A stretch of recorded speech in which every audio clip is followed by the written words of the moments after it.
আসসালামু আলাইকুম, সবার কি অবস্থা, কেমন আছেন? আশা করছি সবাই ভালো আছেন। তো আজকে আমরা অনেকদিন পর ডিউটি থেকে একটু অবসর পাইছি, ভিডিও বানাইতেছি ভাই। পাওয়ার পরে সবাই মিললা আমরা একটু পার্টিতে আর এই পার্কে ঘুরতে আসছি, একটু পার্টি টাটি করলাম, খানা টানা খাইলাম। সবাই মিললা মেট্রো স্টেশন, এটা হচ্ছে মালাস মেট্রো স্টেশন। এই যে আমাদের বড় ভাই আছে, সাগর ভাই, রিয়াজুল ভাই, আর সব ছোটো ছোটো গোলাবার। হ্যাঁ, স্পন্সার আমাদের মতুয়া সাহেব মৌলবী। কি জানি সেটা পরে গঞ্জিত না। হ্যাঁ, আলমগীর ভাই,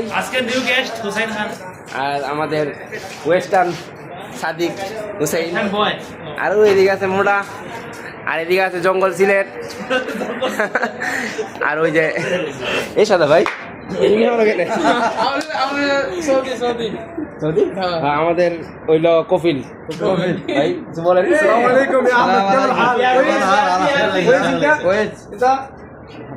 ওকে, সবাই ভালো থাকেন। আশা করছি সামনে আবার সামনের সপ্তাহে দেখা হবে সবার সাথে।